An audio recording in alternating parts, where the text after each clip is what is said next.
জাহাঙ্গীরনগর বিশ্ববিদ্যালয়ে কেন্দ্রীয় নবম ছাত্র সংসদ নির্বাচন নিয়ে বৈঠক করেছে বিশ্ববিদ্যালয় প্রশাসন। মঙ্গলবার সন্ধ্যা 7:30 থেকে শিক্ষার্থীদের সাথে জাকসুর পরিবেশ পরিষদের সভা শুরু হয়ে শেষ হয় আজ ভোর 6টায়। এ সময় সবার ঐকমত্যের ভিত্তিতে আজকের মধ্যে জাকসুর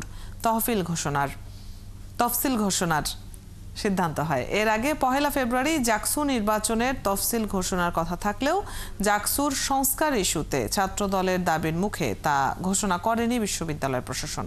কিন্তু নির্ধারিত সময়ে জাকসু নির্বাচনের তফসিল ঘোষণা নিয়ে সাধারণ শিক্ষার্থী ও ছাত্র সংগঠনগুলোর নেতাকর্মীদের মাঝে শঙ্কা তৈরি হয়। এ বিষয়ে সর্বশেষ 2013 সালে নেয়া উপাচার্য অধ্যাপক আনোয়ার হোসেনের উদ্যোগটি মনোনয়নপত্র বিতরণের পর আর নির্বাচন পর্যন্ত এগুতে পারেনি। সবশেষ 1992 সালে জাকসু নির্বাচন অনুষ্ঠিত হয়েছিল।